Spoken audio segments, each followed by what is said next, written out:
Fala galera do Electronics, é isso aí, nós estamos aqui na primeira edição do Guia de Mitos e Verdades sobre Multirotores. Nesse guia, tá? Como é o primeiro episódio, eu vou explicar sobre o que vai ser. Eu vou falar sobre os mitos e as verdades que rondam o mundo dos multirotores, tá? E não só multirotores, aeromodelos em geral. Basicamente qualquer coisa que usar controles remotos, mas o foco vai ser em multirotores, tá certo? Nós vamos conversar hoje com alguns mitos e verdades. A ideia agora aqui é não simplesmente chegar e falar isso é verdade, isso não é verdade. Eu vou falar isso daqui é um mito, isso daqui é uma verdade e vou explicar o porquê que isso é um mito, porquê que isso é verdade ou se isso é plausível, tá certo? Tem coisas que nós não vamos conseguir exatamente responder. Se vocês quiserem perguntar alguma coisa, vocês podem perguntar no meu Twitter, eu vou deixar aí na descrição o link. Vou também deixar vocês poderem perguntar aí no comentário mesmo. E aí na nossa próxima edição dos mitos e verdades, ou se a pergunta for interessante, nós podemos colocar aqui e explicar ela, se ela é verdadeira ou falsa, tá certo? Primeiro, é possível estragar uma bateria de lítio se ela ser guardada descarregada? Sim, é possível. Isso é algo que você tem que tomar muito cuidado. E isso acontece por quê? Porque se você guarda ela descarregada, talvez o descarregado dela não seja a tensão mínima. Você pode guardar ela, às vezes, dificilmente você deixa ela zerar, tá certo? Principalmente num quadricóptero que tem corte de tensão e tudo mais. Mas qual que é o problema? O problema é que a bateria tem uma resistência interna em paralelo com ela. Então é como se eu tivesse uma carga muito pequena, mas eu tivesse uma carga que sempre ficasse ligada a ela. Então o que acontece? A bateria ela tende naturalmente a tensão começar a cair conforme o tempo. E o que acontece? Você pega, por exemplo, esta bateria aqui, isso daqui é uma bateria de 3 células, tá? Ela tem uma tensão nominal de 11.1 volts. Carregada, ela dá 12.6. Essas baterias de lítio, geralmente, elas têm uma faixa de tensão mínima em torno de 3 volts, ou seja, 3 células, a tensão mínima dela é 9. Só que o que acontece? Entre 10.4, mais ou menos, e 9 volts, a queda de tensão é exponencial. Então o que acontece? Depois que ela chegou em 10.4 volts, a tensão começa a cair cada vez mais rápido. Ou seja, você acha que ainda tem bastante volts ou bastante carga para cair. Mas na verdade ela não tem tanto assim. E pode ser que você não consiga prever dela descarregar mais do que deveria. E o que acontece se ela descarregar menos do que 3 volts por célula? Independente de você conseguir recuperar ela ou não depois, você danifica ela permanentemente, ou seja, você vai perder carga. Isso acontece por causa da estrutura interna, tá? Isso é um fenômeno químico dela. Ela precisa ter uma diferença de potencial de 3 volts por célula. Não pode cair menos do que isso. Se cair menos do que isso, chegar a 2.7 e tudo mais, você ainda vai conseguir recuperar ela, tá? Até 2 volts você consegue recuperar ela e fazer ela voltar a funcionar. O problema é que ela nunca mais vai ser a mesma. A bateria pode explodir se cair abaixo dos 3 volts? Não, isso é falso, tá? A bateria não explode se cair abaixo de 3 volts, não tem motivo para acontecer isso. Porém, se ela cair abaixo de 3 volts, você vai fazer um dano permanente nela. Quanto mais para baixo dos 3 volts, maior o dano dela. Então, se cair para 2.9, você não precisa se preocupar muito, você praticamente não causou dano. Mas a vida útil dessas baterias é extremamente limitada, tá? A maior parte dessas baterias de polímero de lítio, ela não dura mais de 1 ano de uso. Então, quanto mais você deixar ela indo pro limite dela, menos ela vai viver. As baterias podem explodir por sobrecorrente, curto-circuito? Sim, ela pode explodir por curto-circuito sim. O que acontece? Você tem esse rate aqui, essa aqui é 30C, tá certo? Esse daqui é a corrente máxima de descarga recomendada pelo fabricante, tá? Ela aguenta um pouco mais, tá? Esses 30C é contínuo, então ela aguenta, geralmente as de 30C aguentam até 45C de pico, mas esse pico não pode ser levado por um tempo. E o que acontece na verdade? O que acontece é que, como eu falei no mito da bateria descarregar abaixo da tensão dela, você tem uma resistência interna em série e em paralelo. A em paralelo, nesse caso, não afeta muito, mas a em série afeta. Por quê? Por causa do efeito Joule, essa resistência em série, quanto maior a corrente fluindo nela, maior o calor que ela vai dissipar, tá? Isso é o efeito Joule. Muitos de vocês estudaram física, isso no ensino médio. Quem fez eletrônica ou faz engenharia sabe o que é o efeito Joule, tá? Se vocês não, para quem não sabe, eu vou deixar um link da Wikipedia aí embaixo aí, para vocês verem, a Wikipedia explica bem. Tá? É um efeito super simples, basicamente quanto maior a quantidade de corrente que passar, maior o calor dissipado.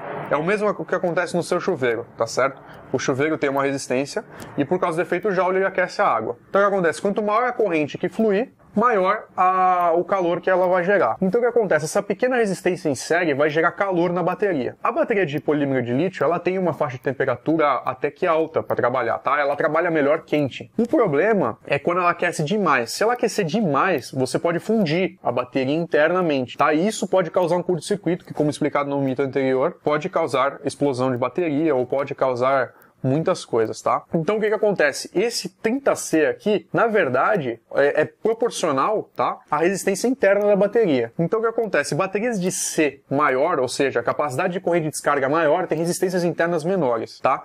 E vocês podem reparar que essas com resistência interna maior, elas são mais grossas. As baterias podem explodir enquanto estão carregando. Isso é plausível, tá? Na maior parte dos casos não vai acontecer, tá? Isso é muito raro de acontecer, mas pode acontecer. Pode acontecer por dois fatores. Primeiro, você está carregando ela numa corrente acima do que ela aguenta, tá? Essas baterias, apesar de elas estarem em 30C, 30C é de descarga, tá? A carga dela é um valor muito baixo. Se vocês verem essa da Turnage, tá? Essa Nanotech, ela é de 25C, tá? Só que se vocês verem aqui atrás, está escrito 5C de carga, ou seja, sendo 4 ampere-hora, tá? Ela vai poder ser carregada no máximo a 20 A. Se você carregar mais do que isso, 6C, talvez não aconteça nada. Mas você corre o risco de você ter o mesmo problema que você tem na descarga excessiva, dela sobreaquecer e pegar fogo. Quando você está carregando é diferente do que descarregar. Quando você está carregando, você está, na verdade, fazendo uma reação química inversa dentro da bateria. E quanto maior a corrente que você está fornecendo para a bateria, mais forte vai ser essa reação química. Então ela tem uma limitação do quanto forte a reação química pode, ou quanto rápido a reação química pode ocorrer. Se você forçar demais, a temperatura vai se elevar demais, não por causa do efeito Joule necessariamente, tá? Mas sim por causa da reação química acontecendo. O Wi-Fi e Bluetooth da minha câmera podem interferir no meu controle? Então, isso daí, apesar da maioria falar, eu não vou generalizar o caso, porque eu não sei que controle que você está usando, mas supondo que você esteja usando um controle razoavelmente moderno, tá? Por exemplo, esse Turnage aqui eu não vou considerar o controle, tá? Você tem que considerar o rádio dele, é rádio FR-Sky. Ele tem uma modulação e sistema totalmente digital, então o que acontece? Ele é feito para evitar colisões. Ele tem um protocolo. Se o ID desse rádio aqui não bater com o ID correspondente do receptor, ele simplesmente vai ignorar. Ele tem cheque de CRC, então o que ele faz? Ele pega o pacote inteiro, vamos supor ele enviou a informação de todos os seus canais. No final dele, ele coloca o quê? Ele coloca um valor que é calculado em base a todos os outros valores, de forma que qualquer coisinha pequena que mudar, esse valor vai ser totalmente diferente. Isso é CRC. Então o que acontece? Depois que ele recebeu tudo, ele faz esse cálculo de novo e checa se bate esses dois valores. Se esses dois valores não bater, é porque o pacote foi corrompido. O que isso evita? Isso evita de que, se acontecer alguma porcaria no meio do caminho, o receptor não receba um valor inválido. Porque se você não tivesse esse cheque, o que aconteceria? Se você em algum momento recebesse o valor errado, ele poderia falar que o seu acelerador estava no máximo. E aí o que acontece? Já era, entendeu? Para isso que os sistemas digitais têm esse CRC. Basicamente todos os digitais têm CRC. Todos os rádios que têm o modo bind, tá? O auto bind, que é o que você tem que fazer. Você tem que apertar o botãozinho aqui atrás, apertar o botão no receptor para ele casar os dois juntos. O que acontece? Isso é exatamente o que ele faz, gera o ID. O transmissor tem um ID único. Esse ID, quando você aperta o bind, é recebido pelo receptor. Então, o que acontece? É praticamente impossível o seu Wi-Fi ou o seu Bluetooth fazer o seu quadricóptero ou qualquer outro tipo de aeronave perder o controle. O que pode acontecer? Como qualquer sistema de transmissão, ele vai pegar e gerar um ruído de fundo. Por quê? Esse sinal do Wi-Fi, esse sinal do Bluetooth vai virar um sinal que não faz parte do sinal correspondente do receptor. Se o receptor recebe esse sinal do Wi-Fi, porque ele vai receber, tá na mesma frequência, ele vai receber. Não vai bater aos requisitos dele, ou seja, a CRC não vai bater, porque na verdade o pacote vai estar todo estranho para ele. Então o que ele vai fazer? Ele vai simplesmente descartar essa informação. O que o ruído de fundo vai fazer? Se a quantidade de informação que chegar do Wi-Fi ou do Bluetooth for maior que a do controle, você vai começar a ter perda de pacote, ou seja, você vai receber mais erro do que receber pacote correto. E o que isso pode levar a acontecer? Pode levar o receptor a achar que ele perdeu o sinal do controle, tá? Então, o máximo que pode acontecer é o quê? Esse Wi-Fi ou Bluetooth que você tiver, ou qualquer outro sistema na mesma frequência que tiver a bordo da mesma aeronave, ele vai pegar e diminuir o seu range máximo que você pode ir. Então o que acontece? Se eu pegar e ligar, por exemplo, o Wi-Fi da minha GoPro no meu quadricóptero, se ele, por exemplo, dá 2,5 km, muito provavelmente ele vai diminuir isso. Não sei, vou chutar. 1 km. tá? Mas, considerando que você tem um quadricóptero com o seu fail-safe funcionando perfeitamente, tá? O return to home, a hora que acontecer isso, ele vai simplesmente voltar, você vai perceber isso. Eu vejo que a maioria das pessoas já percebeu isso quando esquece o Wi-Fi ligado, principalmente em controles de baixo custo, tá? Ou transmissores de baixo custo, você vai um pouquinho pra frente, às vezes você já perdeu o sinal e volta. O que eu recomendaria? Meu, o Wi-Fi da GoPro é totalmente inútil num quadricóptero. O cara vai falar, vou fazer FPV. Meu, o atraso é enorme, o range do controle, a potência aqui do transmissor, por exemplo, esses da FR Sky são bidirecionais, alguns deles. A transmissão do controle vai praticamente detonar o sinal da GoPro. E o que acontece? Você não vai receber nada. Então você vai diminuir o range da GoPro para, sei lá, 5 metros no máximo quando tá em voo. Ou seja, o Wi-Fi se torna inútil. Então, por via das dúvidas, cara, trabalha com o seu range completo, deixa o Wi-Fi desabilitado, tá? Mas pode ficar tranquilo, deixa seu fail-safe funcionando, tá? Por favor, isso é o mais importante, sempre testa de tempo em tempo se o seu retorno to home está funcionando perfeitamente, porque todos os flyaways que eu vejo, o que é? Por causa de Wi-Fi ou interferência, o que é?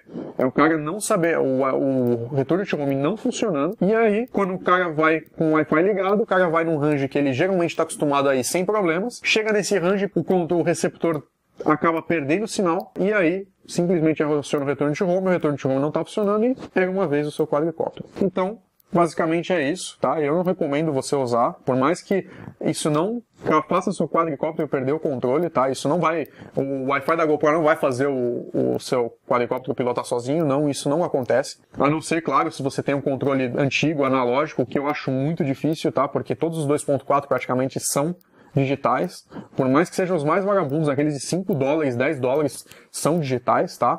Se ele não tiver o bind, tá? Ser, tipo, casado, você pode sofrer interferência de outros controles, mas de Wi-Fi e Bluetooth, não. Mas, como eu disse, eu recomendo, se você não precisa usar, desliga ele, tá? Até porque vai consumir bateria do seu dispositivo e tudo mais. A má posição do seu magnetômetro, no caso, o GPS no NASA, pode causar flyaways. Sim, pode causar flyaways e isso geralmente é o que causa flyaway, tá certo?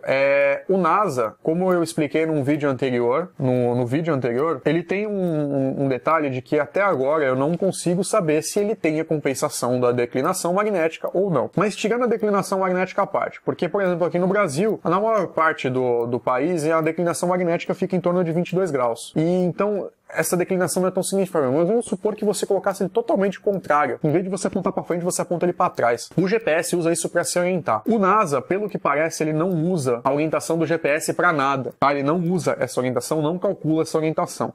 Então ele só usa a orientação pelo magnetômetro. Se ele só está usando a orientação pelo magnetômetro, a hora que ele acionar o return to home, quando ele tentar, ele vai fazer o seguinte, ele vai falar, eu preciso ir dessa bateria para essa bateria, tá? Essa bateria está pro leste, essa bateria está pro oeste. Eu estou no oeste aqui. Então o que acontece? O que eu preciso fazer? Se eu estiver com o quad virado para cá, vamos supor aqui, eu vou precisar virar ele para cá para poder vir para cá. Se esse magnetômetro estiver invertido, em vez dele fazer a frente do quadricóptero apontar para lá, ele vai fazer atrás. E ele vai achar que ele está apontando para frente. Então o que acontece? Ele vai fazer isso. Se ele não está usando a compensação do GPS, o que ele vai fazer? Ele vai para sempre seguir reto numa direção e aí uma vez até acabar a bateria. Isso é um bug ferrado do NASA. O APM, por exemplo, tá? Eu uso o APM, por exemplo, eu amo o APM, vocês podem ter reparado nisso. Eu tenho o NASA, tá?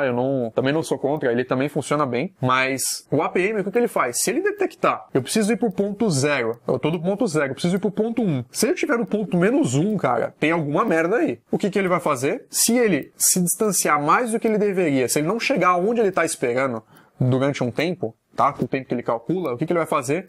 Fail-safe de GPS, o GPS não está funcionando direito. Se for no caso só o problema do magnetômetro, o que ele vai fazer? A hora que ele começar a andar, o APM ele tem uma compensação automática. Por quê? Se eu desloquei isso daqui, sabendo o ponto inicial e o outro ponto, eu consigo calcular um ângulo na direção que ele está seguindo. Ou seja, eu consigo saber se o magnetômetro está totalmente errado. Ou seja, eu consigo compensar depois que está movimentando. Então, no pior caso, se só o magnetômetro estiver errado, na APM ele pode fazer isso assim. Então, por exemplo, eu estou na posição errada, ele vai fazer isso assim. E vai voltar, porque ele vai compensar com o GPS. O NASA não faz isso. O NASA, se falhar o GPS, você se ferrou, porque ele não vai pousar, não vai fazer nada, ele vai continuar achando que tem o GPS.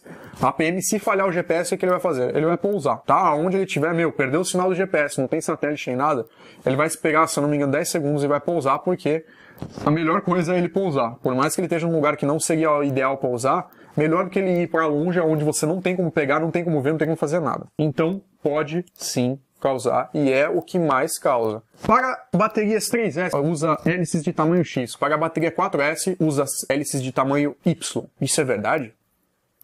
Sim, isso é verdade. O que acontece? Eu tenho aqui hélices de 10 polegadas. O que acontece? Essa hélice, quando está rodando, ela empurra uma certa quantidade de ar para baixo. Ou seja, ela faz uma certa força para dar uma volta. Quanto maior a hélice, maior a quantidade de ar que ela vai jogar para baixo, tá? Você tem a questão da inclinação, mas considerando hélices de mesma inclinação. O que acontece? Se ela está rodando, empurrando e fazendo força, se você colocar uma hélice maior no mesmo motor, você vai fazer ele fazer mais força. E o que a célula da bateria interfere nisso? O que acontece? Eu tenho duas baterias aqui. Essa aqui é 4S, essa aqui é 3S, tá? As tensões são diferentes. Essa tensão nominal aqui é 11 volts e essa aqui é 14 volts.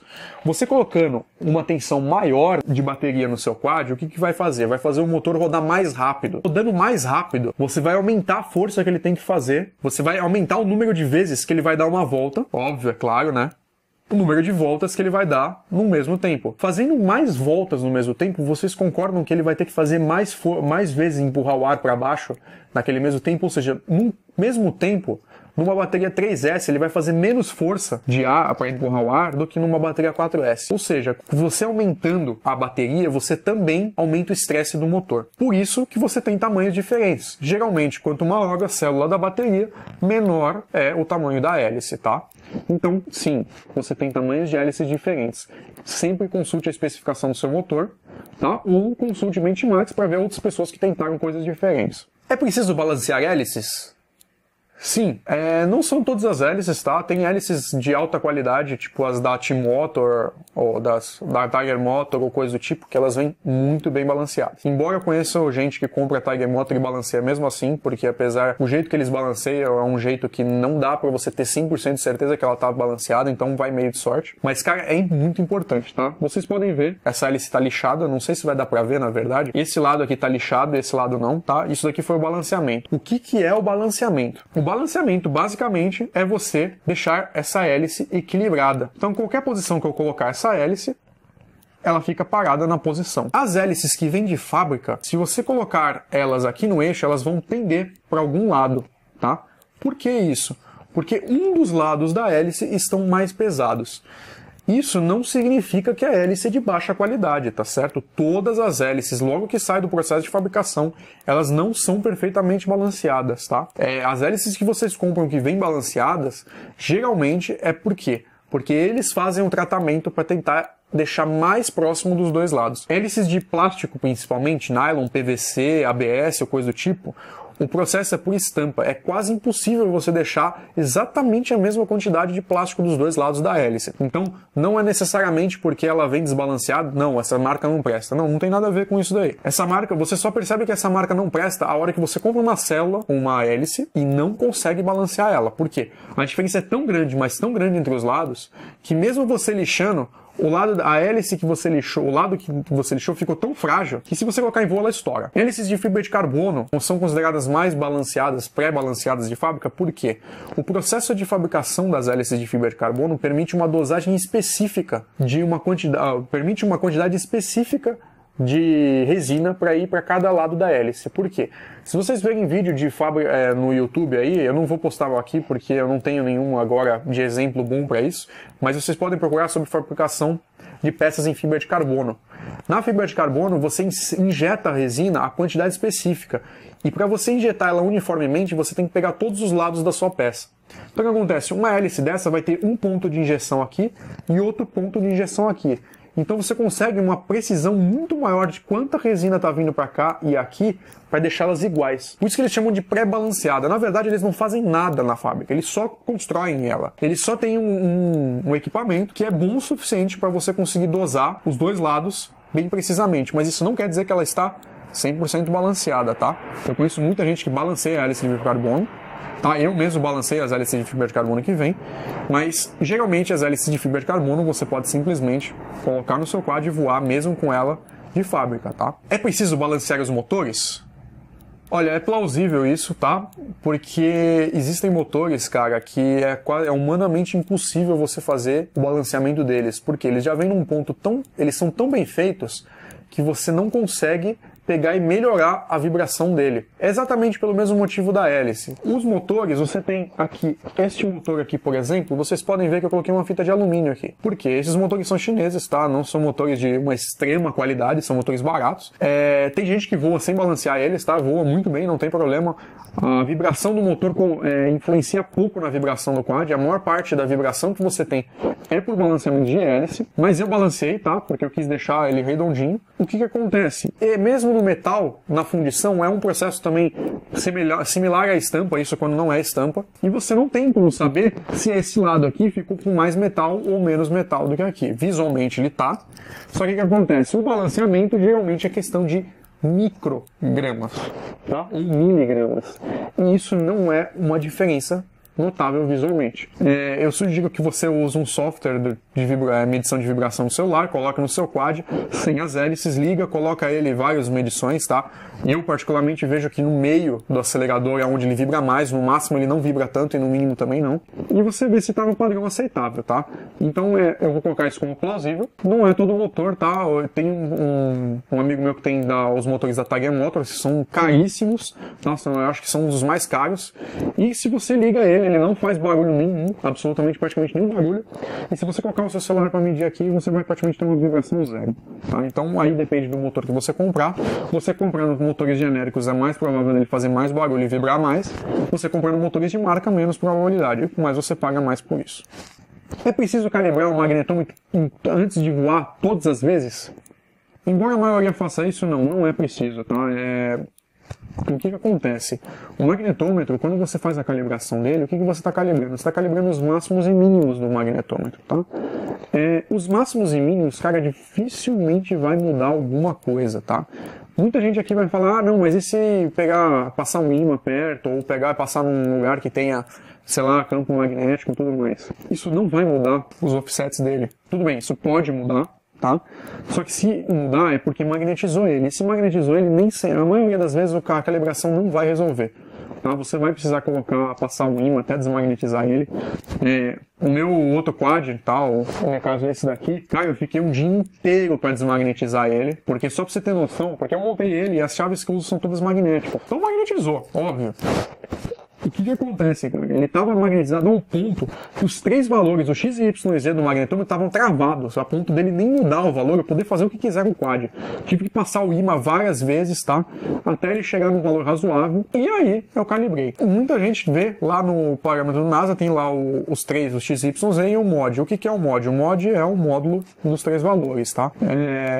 O mod é um valor, tá? É um valor aceitável para vocês usarem isso de referência para ver se está bom ou não, se está magnetizado ou não, tá? Porque se ele estiver magnetizado, ele tende a subir todos os valores, ou seja, o mod vai subir. Mas não precisa calibrar sempre, porém, eu sugiro que sempre quando você fizer um transporte com ele, tipo um transporte, você vai viajar, ou vai andar de carro com ele dentro do carro, ou andar em qualquer lugar, quando você chegar no local, faça a calibração do magnetômetro. Por quê? Porque você pode, por aquecimento, por diversos fatores, tá? Fazer uma alteração nesses valores. Ele não vai ser uma alteração significativa, não vai mudar muito pro seu voo, mas pode causar drift, pode causar alguma série de coisas, tá? Não vai causar flyaway, tá? É muito difícil porque a variação vai ser muito pequena, porém eu sugiro fazer, tá? Toda vez que você fizer um transporte dentro de um carro ou coisa do tipo. Mas você não precisa, tipo, se você tá com ele em casa, guardado num lugar longe, você não tá passando por nem nada que interfira, alguma coisa que aqueça ele, não precisa se preocupar muito, tá? Eu particularmente, raramente calibro, tá? O magnetômetro ou da APM aqui, às vezes eu já cheguei a ficar um mês inteiro sem calibrar nada e nunca tive problema, tá? Então, é aquele negócio, você não precisa, mas se você quiser se sentir um pouco mais seguro e tudo mais, eu recomendo, pode fazer, tá? Não gasta 5 minutos para fazer, entendeu? Faça isso. Os circuitos transmissores de vídeo e controle podem queimar se não estiverem com antena? Cara, isso pode acontecer sim, tá? Depende muito, tá? Eu não vou colocar isso aqui como plausível, vou colocar como verdadeiro, porque, na verdade, a maior parte dos transmissores queimam, tá? São poucos que têm alguma proteção contra isso. E o que acontece quando você tira a antena? Quando você tira a antena, o circuito, a etapa de potência dele, tá pegando e considerando que você tem a antena, seja uma carga. Tá? É como se você, por exemplo, pegasse essa bateria e colocasse uma carga nela. A antena é essa carga, tá? Só que o que acontece? Imagina o seguinte, tem resistência em paralelo aqui, assim como tem dentro do transmissor. Toda energia que não for para carga vai ser dissipada internamente, tá? Vou explicar um pouco melhor. Se você não tiver a antena, toda aquela energia que era para sair na antena vai voltar para a etapa de potência e vai ter que ser dissipada em algum lugar. E o que vai acontecer? Ela vai ser dissipada na etapa de potência. O que vai acontecer? Ela vai aquecer. Aquecendo demais, ela queima, tá? Ela não vai ser uma queima instantânea, então, tipo, esqueci a antena, liguei, puta, tô com a antena, esqueci da antena ligada. Desliga na hora, o mais cedo possível. Quanto mais cedo você desligar, menor as chances de dar algum problema. Não é ao queimar na hora, tem gente que chega a ficar 15 minutos quase ligado sem antena, mas isso pode queimar. Alguns circuitos, tá, tem proteção contra isso. Não são todos, mas alguns têm. Mas eu sugiro fortemente não considerar que ele tenha, tá? Porque são bem poucos circuitos que têm proteção contra isso. E é isso aí. Termina por aqui hoje a sessão de mitos e verdades. Se você tiver algum mito, alguma verdade que as pessoas que voam no seu meio ou coisa do tipo, e eu não citei aqui, pode mandar para mim no Twitter, pode mandar por aqui, tá? Eu vou explicar por que ele é verdade, por que é mito, tá? Se você acha que eu expliquei alguma coisa errada aqui, ou se você tem alguma experiência para compartilhar, também pode mandar no meu Twitter, manda ou comenta aqui embaixo, tá? Experiências são importantes também. Eu pretendo fazer um vídeo, tá? Ainda da bateria, eu não coloquei isso, porque existe um mito do tamanho da bateria, de quanta bateria você pode colocar em paralelo para melhorar o tempo de voo. É o fato de que quanto maior existe um limiar, tá? Então tem um limite máximo de baterias que você pode colocar, depois você vai começar a perder performance. Só que não existe, ninguém nunca conseguiu estabelecer um parâmetro por enquanto. Então o que eu vou fazer? Eu estou esperando chegar baterias, umas baterias que eu comprei, e eu vou fazer um teste, só para mostrar mais ou menos. Vou fazer um vídeo também sobre a posição do GPS, tá? Da declinação magnética do NASA, que eu não sei se funciona ou não. Então eu vou fazer 2 voos, vou fazer um com o GPS reto, outro com o GPS na declinação magnética. Mas é isso aí. Muito obrigado por ter visto o vídeo e nos vemos na próxima.